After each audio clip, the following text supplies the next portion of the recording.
Oh, there you go. Good morning, Mr. Diaz. Good Am I morning. pronouncing your name correctly? Perfectly, Diaz. Yes, thank you. Good morning, everyone. Thank you, sir.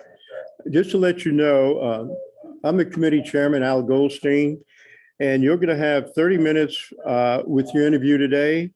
Each committee member will ask a question. There are 10 members here. You have approximately 2 minutes to answer each question. And if time permits, you'll have time to end with a final thought at closing. Thank you, sir. First one up will be Roxanne Anderson. Good morning. Can you hear me? Yes, ma'am. My question is, how do you build leadership capacity within the district? How do I fill leadership capacity within the district? This is actually How do you something. build leadership Oh, build. capacity within the Thank district? you. You know, this is one of the things that I've been known for is developing leadership leaders. And I think this is a great opportunity in Lake Wales. Can you guys hear me okay? Getting better. We're working on it. Okay. Anyway, building leadership is first done by example. It's by setting the tone, making sure that you're out in front, and then you're developing leaders by having, and I referenced this as one of my answers, by having the one-on-one check-ins and goal setting, and having the person that you're developing actually lead the conversation, having them buy into the goal setting, have them buy into the organization, and then doing the coaching. You have to let people take the lead, take the credit sometimes. You have to make sure that folks have the ability to get in front of things, and you have to be the coach sometimes. I mean, I've done a lot of projects where I pushed people that were junior members in front of me so that they could build that experience. Sometimes you have to pull them back, sometimes you let them go, but you know what, in the end, it's about building capacity because none of us are going to be here forever. We need to make sure that our legacy is one of, you know, having someone in place to take over the reins when the time comes. You know, leadership is the most important and crucial thing in our districts. And unfortunately, with our labor shortage right now and people leaving for other professions, we're seeing this as a real crisis and an opportunity. So leadership development, one of my biggest priorities.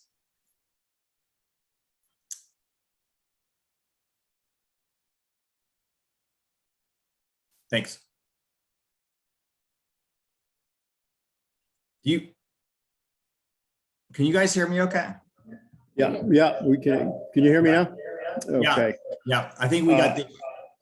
My question for you is, how do you cultivate supporters internally and externally, including parents in the community?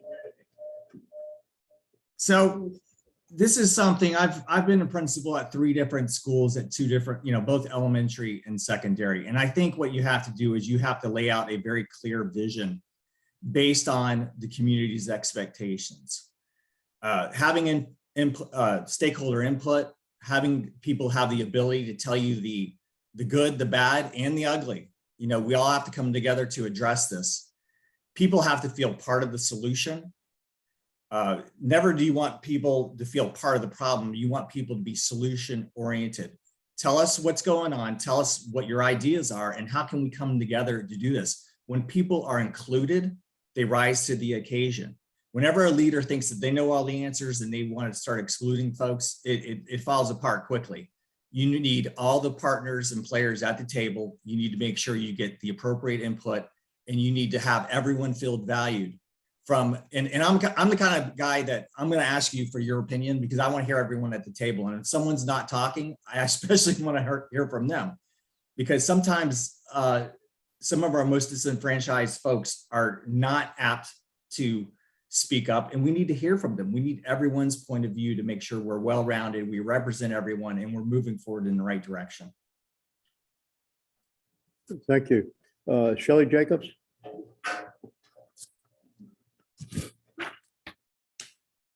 In your past experience, what have you specifically done to ensure high expectations for K through 12 students, school, and district staff, as well as yourself?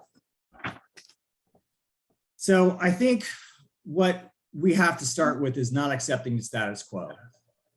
We have to be able to look at where we are and be honest with ourselves. Is this acceptable? We have to be able to put culture and systems in place that's going to support student achievement and lifelong student learners. We have to be able to invest in our staff and make sure that everyone is participating and feels valued. Systems I've put in place, I've talked about my Master Board Equity Project. That was something we did with over 90,000 students in Palm Beach County, where we really went back to the drawing board for what we defined as how to get kids in advanced level classes. We learned that students that did not have one advanced placement in 6th grade tended to fall flat, and at best were potential community college candidates if they took remediation courses. So we found that if we started injecting and propping kids up and making sure we put those supports in middle school where they could take one advanced subject, 2 advanced subjects, we can get them on a track where they could go to a 4-year university or to a career tech program or have their most successful outcome. So it's really redefining what the gatekeepers were in the system that were holding kids back, what our own internal values are. We found in our system that teacher pleasing behaviors was the way to get into some of our best programs, and we had to break it down and start looking at potential.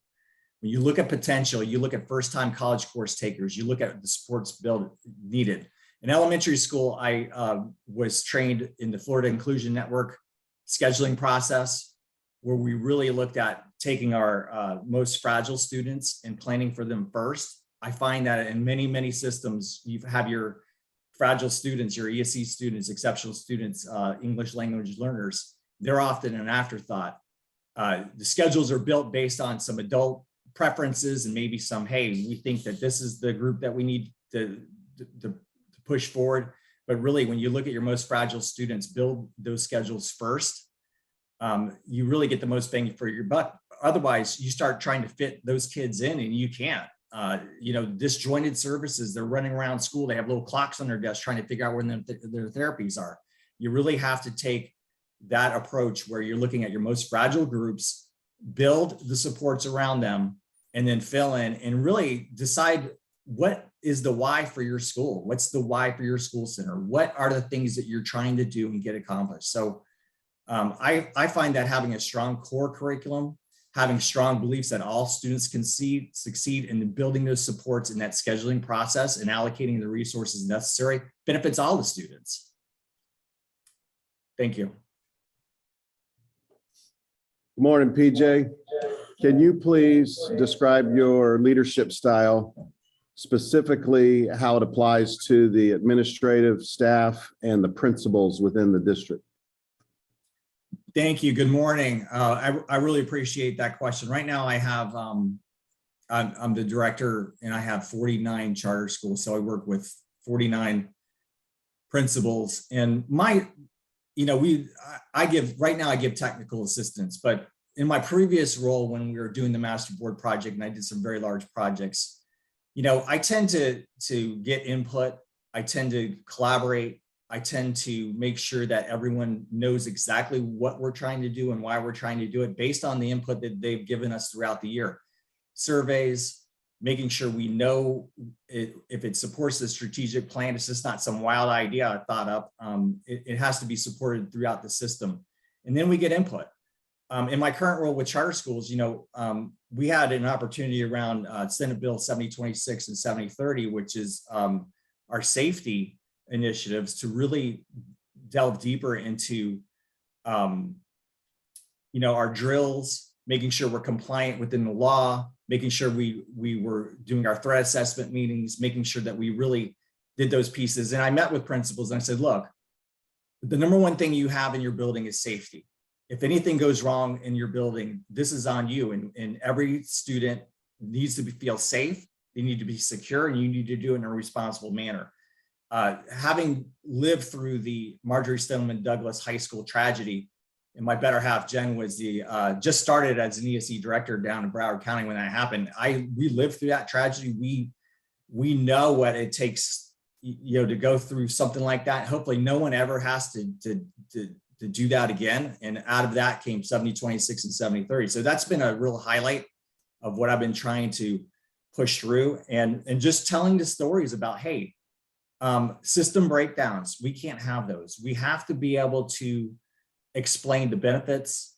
We have to be able to explain the whys, and then we have to be able to get everyone at the table to make sure that they understand their role and why it's important. I think with the safety, we understand why it's important, and through some collaborative discussions and some school visits this year, I was able to pull some people aside and say, look, you're a new principal. Let me just give you some words of wisdom. Here's where you need to tighten up. Here's some things we need to have in place. Here's what we need to do to make sure we're in compliance with the law. We just recently had the TikTok challenge, and I had a school shooter on the second floor of a school right down the street from my office. And I responded. I went down there. We had 17 sheriff's officers in riot gear. By the time they got there, they had called the school and ascertained that it wasn't a real shooter or a real threat. But let me tell you, the principal, who does not work for me, charter school principal, had listened to our meetings, had followed every single step perfectly, had isolated the student that made the call. The other student had taken statements, was initiating a threat assessment meeting through the process that's required under law, and eventually, had a very, very safe outcome. Code red, did everything perfectly. No one can pick on anything they did. They did, worked in concert with the sheriff's department, and it had a really, really good ending. Of course, we had many parents coming that, you show up to a school with 17 police officers, you never want to do that. But in the end, we were able to treat that situation perfectly and not have any missteps. So, when the rubber hits the road and these things happen, this is when this leadership development really is critical, because we never want to ever have an unsafe situation. We want to make sure we're always following along. We're doing what's best for our students, keeping them safe.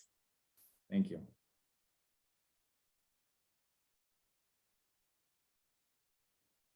Good morning. I'm Angela Polito. Please identify the top 3 challenges you would personally face in stepping into the role of superintendent and the measures you would take to overcome them. So I think looking at Lake Wales Charter School System, there's a few challenges that we need to look at right away. The first one is with our literacy and math. We were held harmless through the school grading process, but we do have some schools that really need to look at the core curriculum and start thinking along the lines. And I heard this at one of your board meetings. We have Polk Avenue that's engaging in Orton, Gillingham, by looking at a real phonics-based systematic approach, whether it's Orton or Wilson or even the University of Florida Literacy Institute, which has some really dynamic professional development around reading and taking your existing curriculum and really bolstering that. I think that through the school-based team process, where you sit down and you look at every single kid, every single student, to really, tier intervention, that's got to be something we take seriously. And that's a concern, because even at the high school level, when you look at literacy rates on the ELA portion, and we're relying on concordance scores, that can only get you so far when the concordance scores start ratcheting up. So having a strong system in literacy is the first challenge. The second one definitely is with staffing. I'm going up to the state on Monday and Tuesday to lobby for Palm Beach County regarding staffing issues, not just with teachers, but also with support staff. We are having more and more challenges around filling our support staff roles. Bus drivers, custodians, people that make the schools go round, that it's really becoming challenging as people start branching out, and instead of driving a bus, you go work for Amazon, those kinds of things that are popping up, and we need some help. The government and our governor really helped us with raising the teacher base pay, but with that really created some compression. So looking at salaries, looking at schedules, being competitive with staff is a major challenge. The last thing I want to talk about is growth in the area. I've seen some unprecedented growth here. I have 32 municipalities we work with. Each one has its own character and flavor, just like what Lake Wales does. And we've seen the challenges of growth. I think with Lake Wales in particular, when we look at our conversion schools, looking at our maintenance plan with our Polk district, sponsor district, getting our buildings up to code, up to snuff as far as modernization, looking at that capital 10-year plan, looking at our enrollment, making sure our enrollment's tight, and looking at competition. Right now in Polk County, you have Bridge Prep, you have Matter Academy, you have other competitors looking to move into our space and could potentially disrupt. So what does that mean for Lake Wales? It means having a very competitive product, having the best educational choice. The only educational choice for your student in Lake Wales should be Lake Wales Charter School System. So those three things, I think, the literacy, math, academic, school-based team, the staffing part, attracting and recruiting talent, and then really looking at growth, competition, our aging buildings, taking care of those, working with Polk, the Polk district, and Mr. Hyde to do that. I've already, I have an existing relationship with Polk County Charter School Authorizer, so I've looked into the capital budget and some of those plans already. So there is a lot of opportunity there. Thank you for that question. PJ, how does a superintendent impact the families to help with their children's achievements? So I think, you kind of alluded to that in the last question. I think leadership development with your principals is the front line of that school, and making sure that your system's in place through your school-based team so that that first sign of anything, whether it's attendance, grades, behavior, that school-based team is looking at that child in a holistic manner and being able to treat that. That's the first sign of confidence for a parent is when the principal reaches out or a teacher reaches out. The superintendent is really that person that can make sure those systems are in place, talk to parents in the community, make sure that they know that the systems are in place. The superintendent says, hey, we have this X, Y, and Z.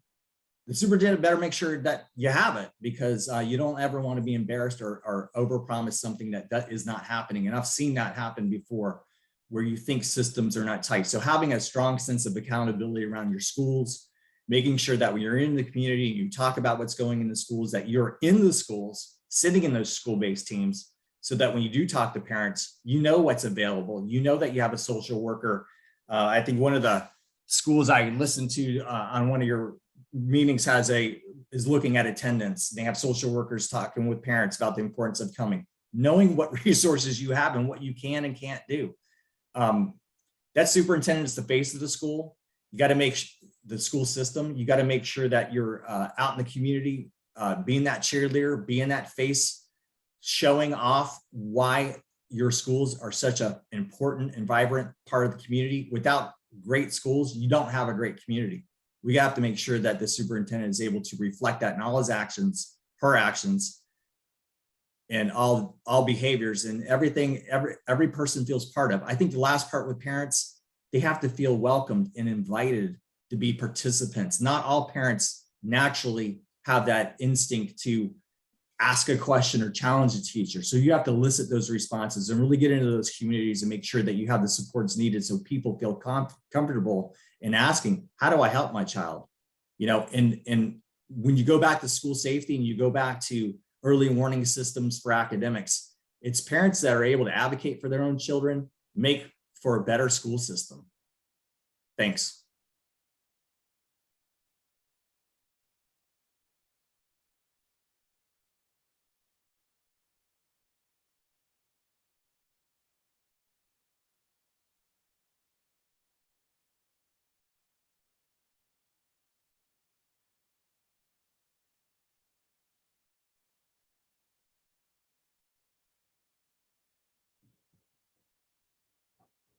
In the short term, how do you lead significant improvement in low-performing schools' academic performance? Please be specific.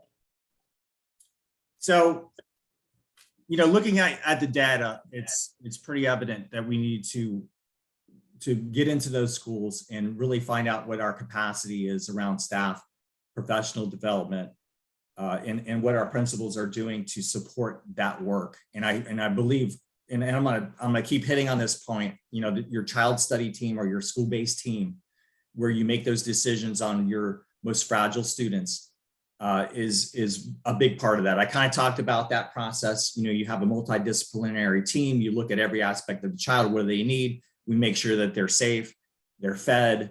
You know, it's Maslow's hierarchy of needs. When those things are met, then learning can occur. So we need to address the community issues first to make sure kids feel safe and they're welcomed and invited so that they can learn. Then you start looking at curriculum. You look at professional development, teacher development. Do the teachers have all the tools they need? Maybe they have the tools, but what I find in in bigger districts is that we're great at buying tools, but we're not great at professional developing folks and investing in people and investing in how do you reach children. You know, I put in one of my answers, you know, you can't measure the heart, but boy, I'm telling you, you know a great teacher when you see one. You know people that are confident that can reach kids. So it's really assessing the needs of the schools, finding out what they need, getting the professional development in place, making sure the community and the kids that come to your schools have what they need so that they can begin to learn. More specifically, you know, when you look at how we teach students that are struggling, you know, a lot of times we wait until they get tiered intervention to really pull out, you know, that hardcore phonics-based approach where it's systematic. Research has shown us that when you start off with that kind of approach and lay a great foundation, you don't need as many tiered interventions. Too often we make it too hard for kids to get help. We need to make sure that those kids have that solid part in front so that they are marching out, so that we're not talking this year, we're not talking next year, we're talking when they get to be seniors. We're not looking at a 47%, you know, proficiency rate in English language arts. We're looking at 80, 90, 100%. I mean, every student needs to be able to read. Every student needs to have that in place. So how do you do that? Again, looking at your capacity within your schools and then developing those systems and taking an honest look at it. So that's specifically what I would do in those elementary schools. In the middle schools and high schools, really quick, I would look at what are the gatekeepers to success.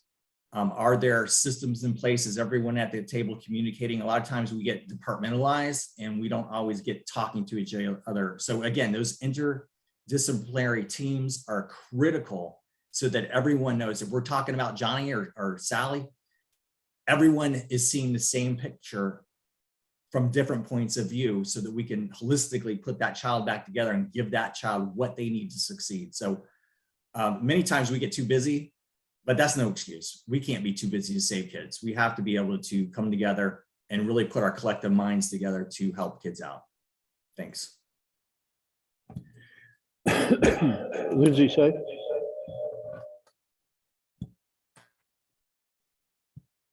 Okay, I was told to let you know, please, there's 3 questions left in about 7 minutes. Okay. So my question is, how would you accommodate growth in the student population that also accommodates matriculation of students as they progress through the grades in our system?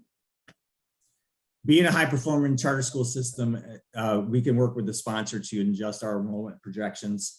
That's something that I'm very familiar with. We need to look at capacity building issues.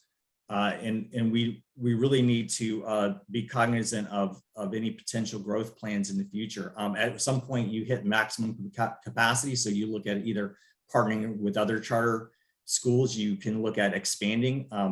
You know, we have our share of conversions. I don't think we're going to go any farther with that, but as far as starting other charter operations, you know, an additional school, startup elementary school, I think would be beneficial. You know, that's the kind of things you look at. Those are the kind of things I do every single day. I was the enrollment projection director for Palm Beach County. So, you know, when you look at 32 different municipalities, we have a lot of demand. So that's something we would work closely with the sponsor district, and we would make sure that we accommodate the growth that is needed, because I understand it's coming. So we got to be ready. Thanks. Good morning. Could you please explain your philosophy on extracurricular activities and how you have been able to support student success through sports and other events? Great question. If it wasn't for extracurricular activities, some of our kids would not come to school. It's that simple. These are the hooks. These are the reasons why we come to school: for music, for arts, for theater, for sports. In the schools that I started, we started a theater program in my elementary school. We've done marathon running clubs. We've done things to make sure that kids feel special in what they like to do outside the school and incorporate that into the school. Special interest clubs. In the secondary program, I started looking at lacrosse as a sport that was kind of up and coming in Palm Beach County. And we put it in a program in my middle school, and then I supported it through the high school. All my kids were student athletes or student artists, and it's benefited them greatly. Without these things, we find that, hey, if you have a kid that's struggling, double their reading and take away their extracurriculars. Now, you can't do that. They need to have a reason to come to school. And this is what makes us unique individuals, is by being able to explore the talents that we have within, because we need well-rounded students that have their interests represented in their community. Otherwise, they're going to find other ways. We want them to find it through academics and through great achievement. Thank you. Good morning. My name is Abby Skipper. My question is, there is pre-COVID data that shows that the percentage of students with disabilities on 504 plans and or with IEPs in our district, like Wells Charter Schools, is significantly lower than students in other Polk schools within close proximity, including zoned schools or other Lake Wells area schools not in our charter system. What might this data suggest, and what might need to be addressed? It probably suggests that we may have an attendance issue if students are, the contagious rate is I know I didn't say that right, but if that rate of infection is lower, it may suggest that students are not coming to school as often. This or was, not congregating. excuse me, this was pre-COVID data, pre-COVID. So pre-COVID data, can you restate the question? I'm sorry. Yes, pre-COVID data, okay, before data collected before COVID. The percentage of students with disabilities on 504 plans and or with IEPs in our district, Lake Wells Charter Schools, is significantly lower than students in other Polk schools within close proximity, including zone schools or other Lake Wells area schools not in our charter system. What might this data suggest, and what might need to be addressed? The very first part of your question, can you just restate that first sentence, please?